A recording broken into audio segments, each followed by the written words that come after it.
Good morning. You already know I'm not Brian. Brian's taller than I am.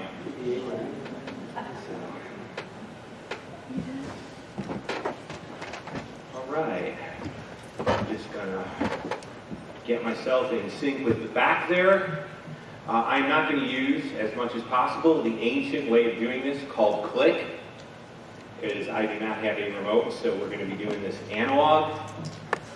I'm kind of excited about this message. They say that a preacher should live with the message for about the week before he preaches it, and I can honestly say I've been sort of living and pondering and going over this material for over a week. So, what are you looking forward to about Jesus' return? Why do you want him to return? This morning, we're going to look at what the Lord's return should really mean for us, what the disciples were looking forward to, and why in the world Jesus throws this parable about the 10 virgins in at all, much less where Matthew puts this. And so, that's why we're going to go to the next slide.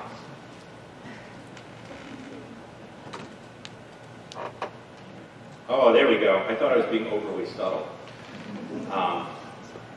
I want you to understand what the disciples were looking forward to, and it was not the normal North American picture. And maybe that's part of the fun for me, is to tying things together in the big story of God and kind of helping you get into the mindset of those disciples. And what you see up there is Acts 1, 6, and 7. Now, I want you to understand this is after Jesus has died, after he's resurrected. He has taught them about the kingdom for about 40 days. You think that they would have had it. If it was a seminary course, they would have had midterms ready. And I want you to see, therefore, when they come together, they asked him, saying, Lord, now is the time, this the time to restore the kingdom of Israel? And he said to them, it's not for you to know the times and seasons which the Father has put in his own authority. What are they still asking about?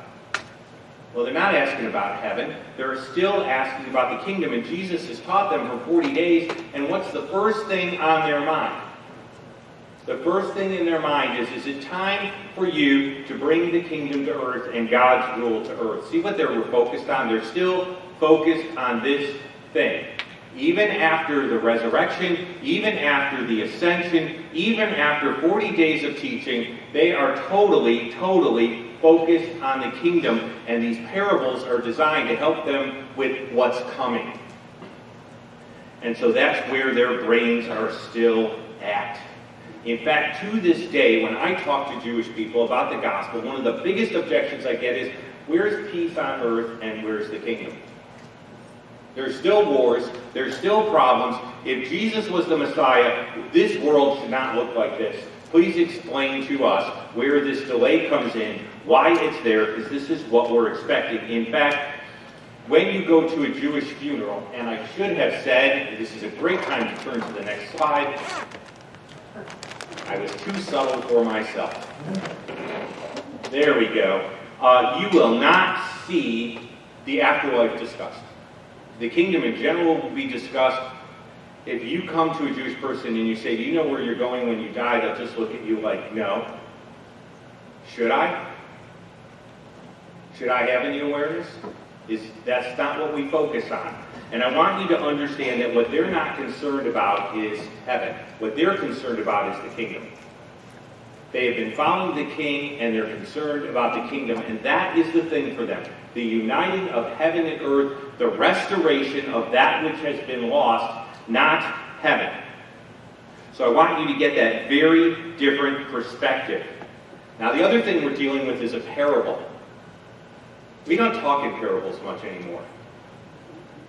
This is a very ancient way of teaching. You need to understand what a parable is, because if you don't understand what a parable is, you're going to read the parables and get all sorts of bizarre things out of them.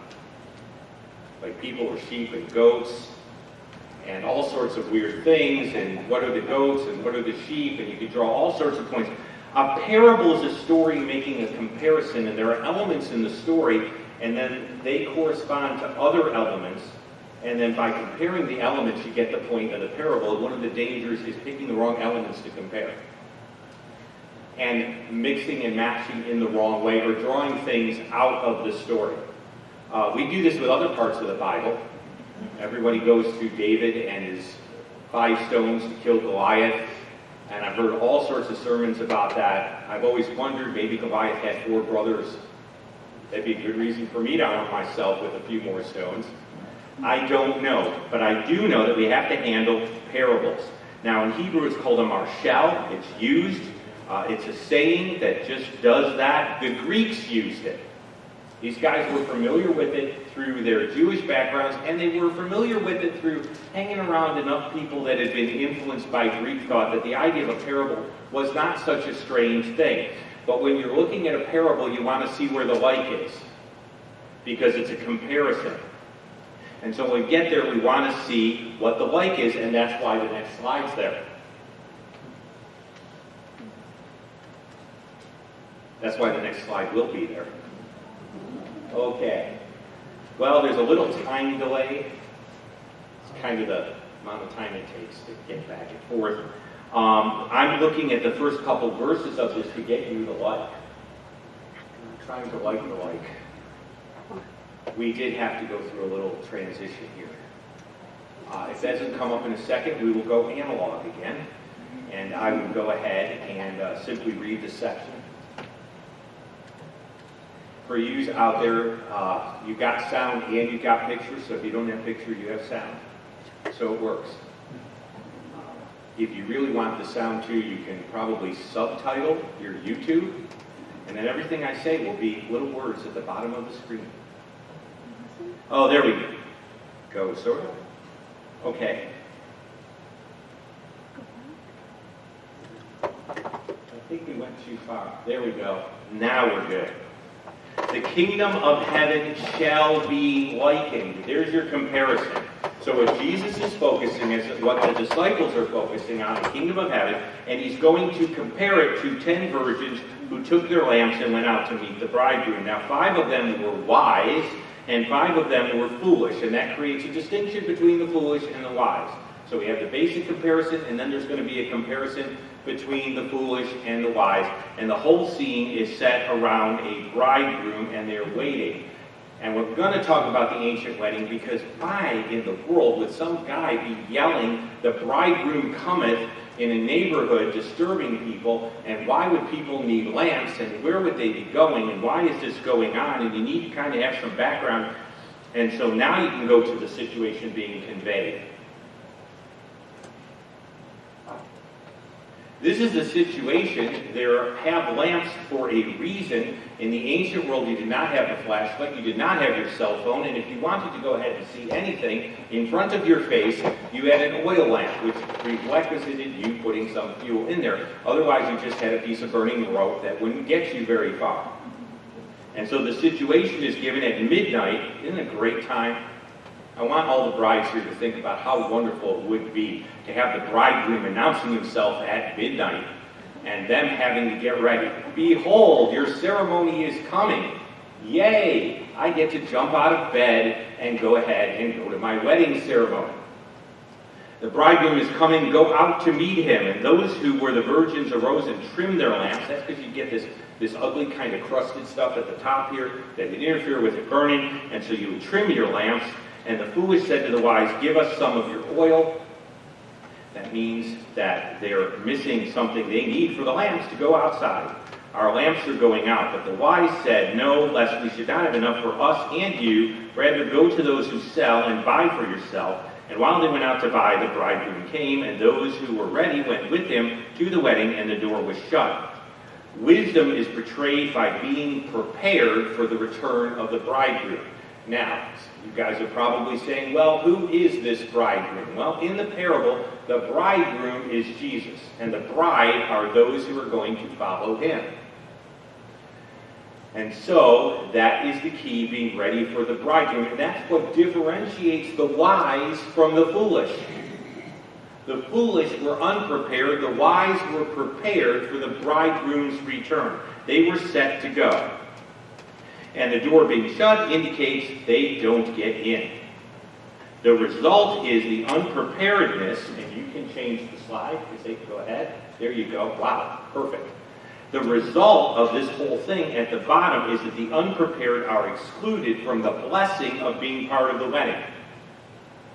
Because that was a blessed place to be. You wanted to go to these weddings. These were real cool. And this wedding represents the kingdom of God, so you don't want to be excluded. And the result of unpreparedness was exclusion.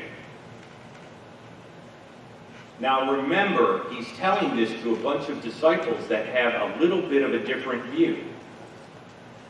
But you still want to know why some gal would have to get up at midnight to go to her own wedding, and why in the world didn't they just have it catered and have her get to travel in a car with a nice wedding suit and have a great buffet? I mean, isn't that the way things are done? Well, you have to understand that there were parts to a Jewish wedding. And a Jewish wedding was viewed more like a contract or a covenant. It was a picture of covenant. It is probably the most biblical picture of covenant is marriage. And so you used to have a step one. Now, in those days, Daddy got to help choose the husband. My girls have told me, don't think about it. So I've been forewarned. But the bride did have some say in it. There was a transfer of gifts. Hey, look, Dad wants to know his girls are going to be taken care of. And so there was a transfer of gifts, and there was something called a ketubah, which was a written agreement between the families. By the way, we still have one. Marlene and I have a ketubah, which I'm still trying to get hung up on the wall, because that's where you put it, just so everybody can see it. And you go, this is my bride, and this is me, and this is our ketubah. Yay! And so that's why you do this stuff. And so there was an exchange of gifts. Good. The crew is just phenomenal. And so you see this in the Near East. And so it was established that if the bridegroom could not pay the dowry, the bride does not go with you. But there was a little bit more to it than that, because money isn't everything. The next stage was the procedure called betrothal. Now, in the ancient world, you had the status of being married to somebody before you had the ceremony. Wow. That taught the young man a little bit of patience. It taught the girl a little bit of patience, and it taught you better be serious, because you're going to be waiting a little while. And so there was this period called betrothal, and it comes up in the Gospels quite a bit, because Joseph was betrothed to Mary. Now, nowadays, we have Facebook, and we say we're in relationship, which means next to nothing. Because the next day on Facebook, you could write, we're out of relationship. And then we're back in relationship, and it's sort of like a ping pong ball. But in the ancient world, when you were betrothed, it carried the weight of marriage, and so you had to put away that spouse, i.e. divorce, that spouse if you were betrothed, and that was the next section. We don't have a lot of records. Why am I putting all this up? Jeff, our visiting preacher, said that the wedding started at 2:05. No, I'm old, but I'm not that old. Okay, so I wasn't there. But this is the general background. We don't have a lot of records of marriages. You know that? We have things like, and Isaac took Rebekah into his tent. And for the kids here, I'm not going to explain what that means, but let's just say there was a little bit more to that than showing him the inside of the camel tent. And so we don't have a lot of records of this stuff. Okay? But we will go ahead and go further. And I'm going to take you through the whole procedure, and we're going to talk about it. One of the things they did was this procession. This developed later. The whole town needs to know this is going on. You want to talk about witnesses? Some guy yelling, behold, the bridegroom cometh at 2 in the morning would definitely wake you up to be a witness in this procession. And this is still done, rarely, but in Orthodox communities. And people say, well, why don't Jewish people do this anymore? Because when you're hiding from the Nazis, and you run out, and at 12 o'clock you say, behold, the bridegroom cometh, they can figure out where you are. So we made adaptations for the sake of survival. And so that sort of thing is not done in normal neighborhoods, in nice suburbs, where Jewish people do not want to disturb people at midnight with loud shouts of, behold, the bridegroom cometh. And by the way, it was the best man who had to do the shouting. But we'll talk and take you through the whole thing together. So let's go to the next slide where we put this together. And you could do a whole sermon on Jewish wedding symbolism and the Gospels and what Jesus is trying to teach, because these guys know the procedure. They're pretty familiar. One, the groom had to go to the dad. There was none of this going off, getting eloping or anything. You visited the dad, and you said, I want to marry your daughter. And then you agreed upon the bridal price, and then a cup of wine was generally offered, or grape juice. There's a fine line here in the Mideast if you just don't have refrigeration, okay?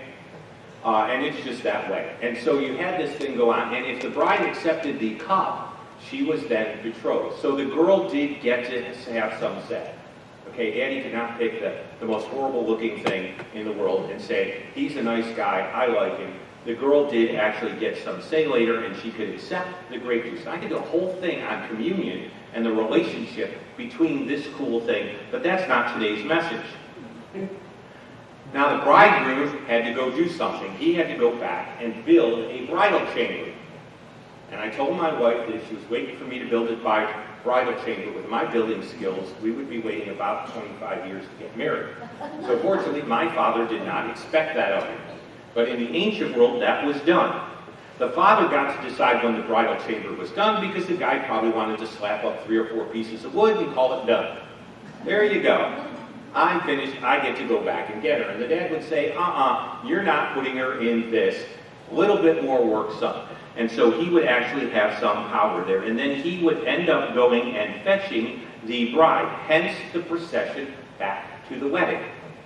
Now in ancient times, you had the wedding and you had the bridal chamber, and the couple would go off in the bridal chamber. They would not go off in the car to Niagara Falls.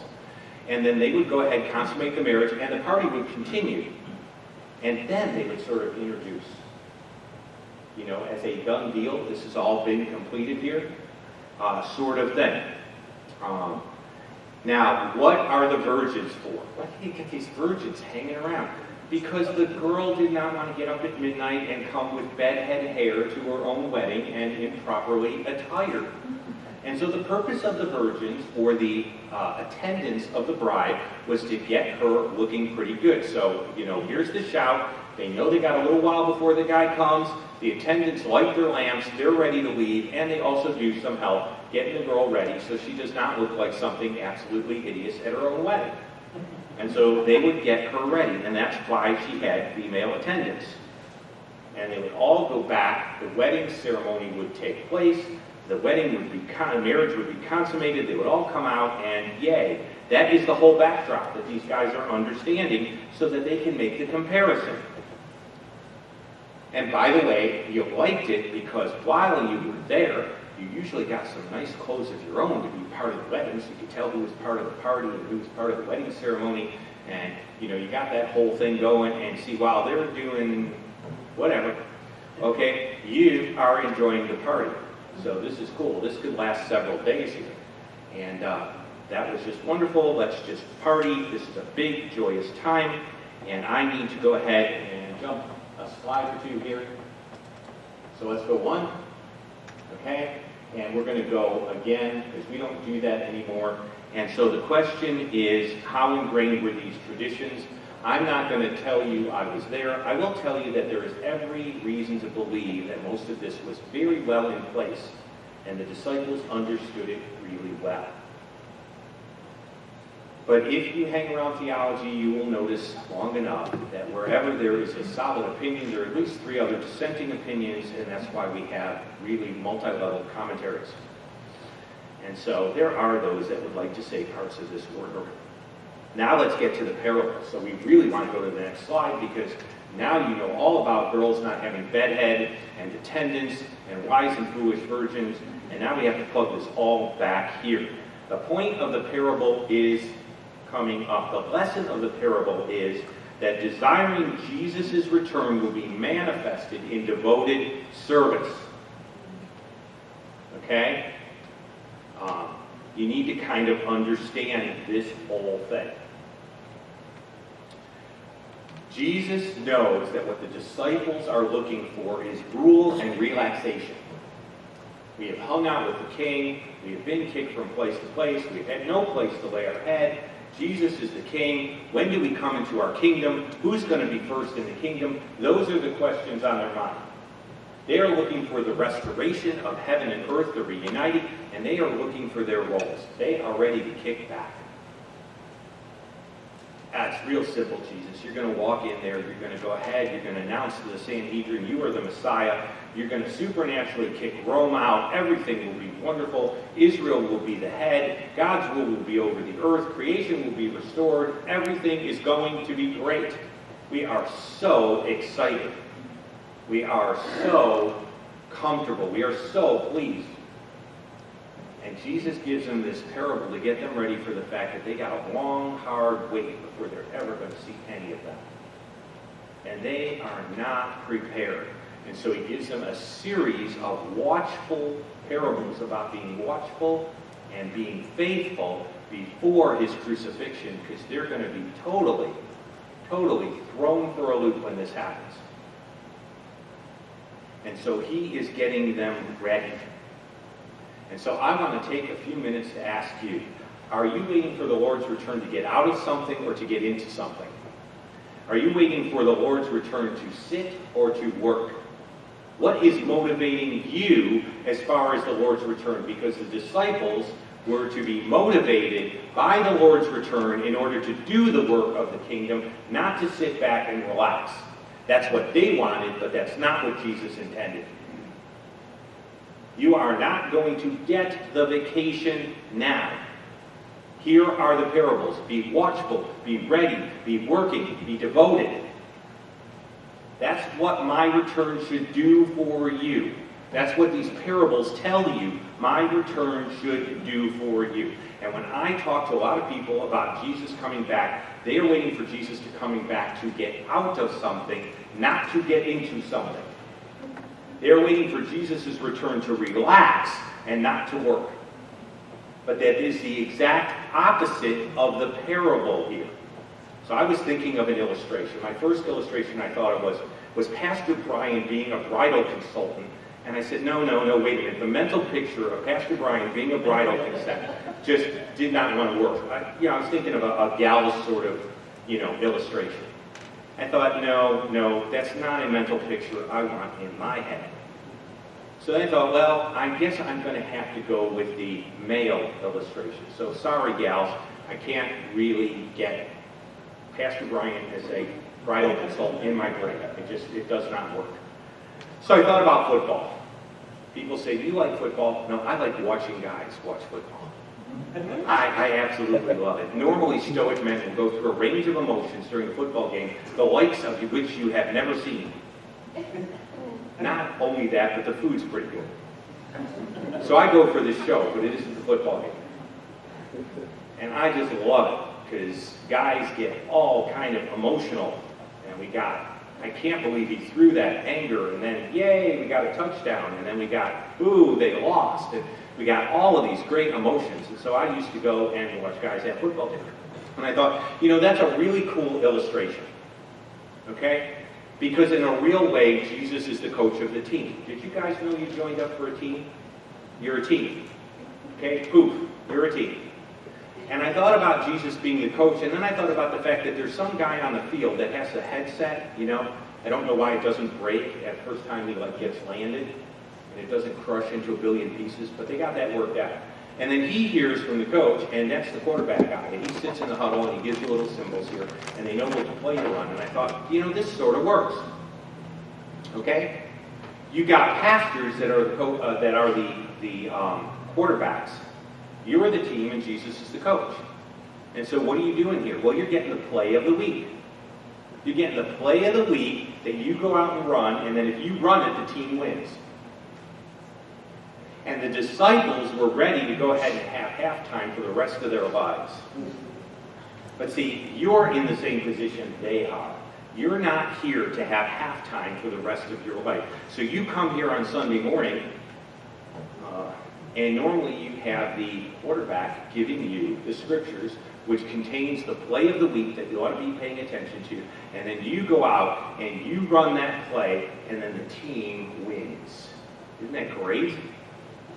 And the whole purpose of this is, why do you listen to the coach and the quarterbacks? Because you're looking forward to Jesus' coming, and Jesus' coming is about getting into something, not getting out of something. And Jesus' coming is about working and not resting. You will rest at the wedding ceremony. Right now, behold, you are waiting for the bridegroom to cometh, and your job is to be watchful, to be busy, to be faithful, to be devoted. And we have gone through a hard time. Using the same analogy, there was this horrible thing that called COVID that took to the field and did a lot of damage. But you know, I think COVID is being called off the field due to unnecessary roughness. And I think it is time for the team to take to the field once more. And so my exhortation this morning is think about this parable in terms of your devotion to Jesus should make you waiting for his return be about getting into something. And that's the kingdom, not getting out of something. Jesus' return, actually the anticipation of Jesus' return is not an escape hatch. It's a work motivator. And that's the way we need to see it. And lo and behold, as far as I know, next week you will have a quarterback up here other than me giving you the play of the week. But I hope that the team is invested, excited, and ready to move forward as COVID gets pulled off the field. We are reunited for a purpose. And that's what this parable points to. If you love Jesus' return, you will be busy. If you love Jesus' return, you will be devoted. If you love Jesus' return, you will be into the kingdom. Well, as I'm looking on here, I've got the prayer of application. And then everything else will happen according to the magic piece of paper I have. Lord, the parables are so rich. They are so full, and Jesus had such good reasons for trying to prepare his men for the most shocking things that they were going to experience. The death of the king they expected to immediately reign. The resurrection of the king they expected to resurrect. And then the delay in the kingdom that they never expected, and a worldwide mission that they had never planned. May we be those who are motivated by Jesus' return to be into something, not simply trying to get out of something. And may we run the plays that you have for this team and see you bring this team where you want it to go. And we ask these things in Jesus' precious name. Amen? Amen.